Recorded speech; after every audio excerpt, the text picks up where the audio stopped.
ಸಾಧನಾ ಸಮಾವೇಶಕ್ಕೆ ಬಿಜೆಪಿ ವಿರೋಧವನ್ನ ವ್ಯಕ್ತಪಡಿಸ್ತಾ ಇದೆ. ರೈತರ ಸಮಾಧಿ ಮೇಲೆ ರಾಜಕೀಯ ಅಂತ ಹೇಳಿ ಆರ್ ಅಶೋಕ್ ಅವರು ಗುಡುಗಿದ್ದಾರೆ. ಹಾಯ್ ಹಲೋ ನಮಸ್ಕಾರ, ನೀವು ನೋಡ್ತಾ ಇದ್ದೀರಾ ಸ್ಪೀಡ್ ನ್ಯೂಸ್. ನಾನು ಕಾವ್ಯ ಹೆಗಡೆ. ರಾಜ್ಯದಲ್ಲಿ ರೈತರು ಬೆಳೆ ಹಾನಿಯಿಂದ ಸಂಕಷ್ಟಕ್ಕೆ ಸಿಲುಕೊಂಡು ಆತ್ಮಹತ್ಯೆ ಮಾಡಿಕೊಳ್ತಾ ಇದ್ದಾರೆ. ಇದೇ ಸಮಯದಲ್ಲಿ ಕಾಂಗ್ರೆಸ್ ಸರ್ಕಾರ ಸಾಧನಾ ಸಮಾವೇಶವನ್ನ ನಡೆಸ್ತಾ ಇದೆ. ರೈತರ ಸಮಾಧಿ ಮೇಲೆ ರಾಜಕೀಯ ಮಾಡದಂತೆ ಆಗಿದೆ ಅಂತ ಹೇಳಿ ಪ್ರತಿಪಕ್ಷದ ನಾಯಕ ಆರ್ ಅಶೋಕ್ ಅವರು ವಾಗ್ದಾಳಿಯನ್ನ ನಡೆಸಿದ್ರು. ಅವರು ಮಾತನಾಡ್ತಾ ಒಂದು ಮಾತು ಹೇಳ್ತಾರೆ, ಕಾಂಗ್ರೆಸ್ ಸರ್ಕಾರ ಗ್ಯಾರಂಟಿಗಳು ಈಗ ರೈತರಿಗೆ ಆತ್ಮಹತ್ಯೆ ಗ್ಯಾರಂಟಿಯಾಗಿ ಕಾಣಿಸ್ತಾ ಇದೆ. ಬೆಳೆ ಪರಿಹಾರ ಸಿಗದಂತಹ ಗ್ಯಾರಂಟಿ ಇದು, ನೀರಿಲ್ಲದ ಗ್ಯಾರಂಟಿ ಹಾಗೂ 3 ಫೇಸ್ ವಿದ್ಯುತ್ ಸಿಗದ ಗ್ಯಾರಂಟಿ ಇದು ಅಂತ ಹೇಳಿ ಘಂಟಾಘೋಷವಾಗಿ ಮಾತನಾಡ್ತಾರೆ. ಕಳೆದ 3 ವರ್ಷಗಳಿಂದ ಸರ್ಕಾರ ರೈತ ವಿರೋಧಿ ಧೋರಣೆಯನ್ನ ನಡೆಸ್ತಾ ಇದೆ. ಬಜೆಟ್ನಲ್ಲಿಯೂ ಕೂಡ ರೈತರಿಗೆ ಸಮರ್ಪಕ ಅನುದಾನ ಸಿಗ್ತಾ ಇಲ್ಲ.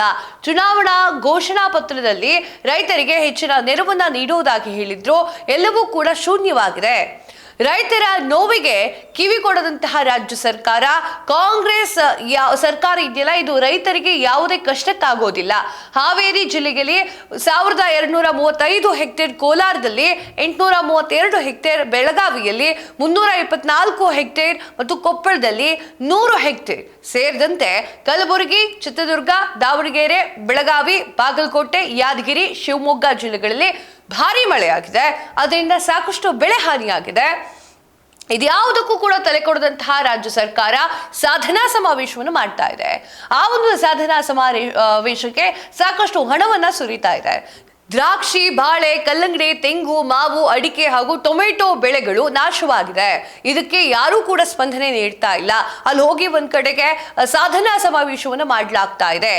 ಆದ್ರೆ ಇದುವರೆಗೂ ಒಬ್ಬ ಅಧಿಕಾರಿಯೂ ಕೂಡ ಸ್ಥಳಕ್ಕೆ ಭೇಟಿ ನೀಡಿಲ್ಲ, ರೈತರಿಗೆ ಸಾಂತ್ವನ ಹೇಳಿಲ್ಲ, ಪರಿಹಾರ ಹೇಳಿಲ್ಲ, ಪ್ರತಿಕ್ರಿಯೆ ನೀಡಿಲ್ಲ. ಇದೆಲ್ಲ ಯಾವ ಸರ್ಕಾರ ನಿಮ್ದು ಅಂತ ಹೇಳಿ ಆರ್ ಅಶೋಕ್ ಅವರು ವಾಗ್ದಾಳಿಯನ್ನು ನಡೆಸ್ತಾರೆ.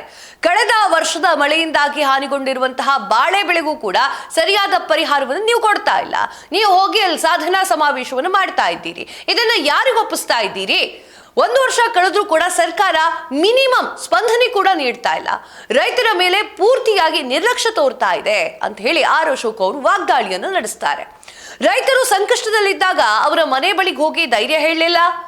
ಈಗ ಸಮಾವೇಶ ಅಂತ ಬಂದಾಗ, ಸಾಧನಾ ಸಮಾವೇಶ ಅಂತ ಬಂದಾಗ ಮನೆ ಮನೆಗೆ ಹೋಗಿ ಆಹ್ವಾನ ಪತ್ರಿಕೆ ಹಂಚ್ತಾ ಇದ್ದೀರಿ. ಯಾವ ಮುಖ ಇಟ್ಕೊಂಡು ಹೋಗ್ತೀರಿ? ಜನಸ್ಪಂದನ ಕಾರ್ಯಕ್ರಮ ಮಾಡ್ತೇವೆ ಅಂದಿದ್ದಂತಹ ಸರ್ಕಾರಕ್ಕೆ ಈಗ ಜನರೇ ಬಡಿಗೆ ಹಿಡಿದು ಸ್ಪಂದನೆಯನ್ನ ಮಾಡುವಂತಹ ಕಾಲ ಬರ್ತಾ ಇದೆ ಅಂತ ಹೇಳಿ ವ್ಯಂಗ್ಯ ಮಾಡ್ತಾರೆ. ಸಮಾವೇಶದ ಹೆಸರಿನಲ್ಲಿ ಕೋಟಿ ಕೋಟಿ ಲೂಟಿ ಮಾಡಲಾಗ್ತಾ ಇದೆ. ಪ್ರಕೃತಿ ವಿಕೋಪ ಪರಿಹಾರಕ್ಕಾಗಿ 5,000 ಕೋಟಿ ರೂಪಾಯಿ ಮೀಸಲಿಡ್ತೇವೆ ಅಂತ ಹೇಳಿದಂತಹ ಕಾಂಗ್ರೆಸ್ ಸರ್ಕಾರ ಒಂದು ನಯಾ ಪೈಸೆ ಕೂಡ ಠೇವಣಿಯನ್ನ ಕೊಟ್ಟಿಲ್ಲ.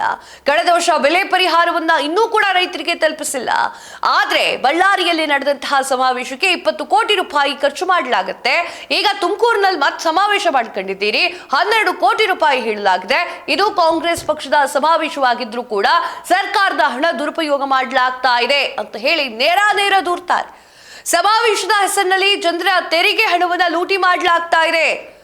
ಬಳ್ಳಾರಿಯಲ್ಲಿ ನಡೆದಿದ್ದಂತಹ ಕಾಂಗ್ರೆಸ್ ಪಕ್ಷದ ಕಾರ್ಯಕ್ರಮ ಈಗ ನಡೀತಿರುವಂತಹ ಕಾಂಗ್ರೆಸ್ ಕಾರ್ಯಕ್ರಮವೇ ಅಲ್ವೇ? ಬಿಜೆಪಿ ಅಥವಾ ಜೆಡಿಎಸ್ ಬಾವುಟ ಎಲ್ಲರೂ ಕಾಣಿಸ್ತಿದ್ಯಾ? ಅವರು ಆದ್ರೂ ಕೂಡ ಸರ್ಕಾರ ಹಣ ಬಳಕೆ ಮಾಡ್ಕೊಳ್ತಾ ಇದೆ. 12 ಕೋಟಿ ರೂಪಾಯಿಯಲ್ಲಿ 8 ಕೋಟಿ ರೂಪಾಯಿ ದೋಚುವಂತ ಉದ್ದೇಶ ಈ ಸಮಾವೇಶದ್ದು ಅಂತ ಹೇಳಿ ಆರೋಪವನ್ನು ಮಾಡ್ತಾರೆ. ರಾಜ್ಯದಲ್ಲಿ ಕೃಷಿ ಅಭಿವೃದ್ಧಿ ದರ ಪಾತಾಳಕ್ಕೆ ಇಳಿದಿದೆ. ಬಿಜೆಪಿ ಸರ್ಕಾರದ ಅವಧಿಯಲ್ಲಿ ರಾಜ್ಯದ ಕೃಷಿ ಅಭಿವೃದ್ಧಿ ದರ GVA 17% ಇತ್ತು. ಆದ್ರೆ ಕಾಂಗ್ರೆಸ್ ಸರ್ಕಾರದ ಅವಧಿಯಲ್ಲಿ ಅದು 10.4ಕ್ಕೆ ಕುಸಿದು ಬಿದ್ದಿದೆ. ಕೃಷಿ ಕ್ಷೇತ್ರ ಕುಸಿತ ಹೋಗ್ತಾ ಇದೆ. ಸಿದ್ದರಾಮಯ್ಯ ಅವರ ನೇತೃತ್ವದ ಸರ್ಕಾರ ಸಮಾವೇಶ ಮಾಡ್ಕೊಳ್ತಾ ಇದೆ. ದುರಾಡಳಿತ, ಭ್ರಷ್ಟಾಚಾರವೇ ಕಾರಣ ಇದಕ್ಕಿಲ್ಲ. ರೈತರಿಗೆ ನೀಡಬೇಕಾಗಿರುವಂತಹ ಹಾಲು ಪ್ರೋತ್ಸಾಹ ಧನ ಏನಿದೆ 700 ಕೋಟಿ, ಅದು ಇನ್ನೂ ಬಾಕಿ ಉಳಿಸ್ಕೋತಿದೆ. ಬಿತ್ತನೆ ಬೀಜಗಳ ಬೆಲೆ 60%ಗೆ ಏರಿಕೆ ಆಗಿದೆ. ರೈತರನ್ನ ಬೀದಿಗೆ ತರುವಂತಹ ಕೆಲಸವನ್ನ ಸರ್ಕಾರ ಮಾಡ್ತಾ ಇದೆ. ದೇಶದಲ್ಲಿ ರೈತರ ಆತ್ಮಹತ್ಯೆ ಪ್ರಮಾಣ ಜಾಸ್ತಿ ಆಗ್ತಾ ಇದೆ. ಕರ್ನಾಟಕ ಮಾತ್ರ 22.61% ಹೆಚ್ಚಳವಾದ್ರೆ 2023ರಲ್ಲಿ 2423 ರೈತರು ಆತ್ಮಹತ್ಯೆ ಮಾಡ್ಕೊಂಡಿದ್ದಾರೆ. 2024ರಲ್ಲಿ 2971ಕ್ಕೆ ಏರಿಕೆ ಆಗಿದೆ. ರೈತರ ಆತ್ಮಹತ್ಯೆಯಲ್ಲಿ ಕರ್ನಾಟಕ ದೇಶದಲ್ಲಿ 2ನೇ ಸ್ಥಾನವನ್ನು ಹೊಂದಿದೆ.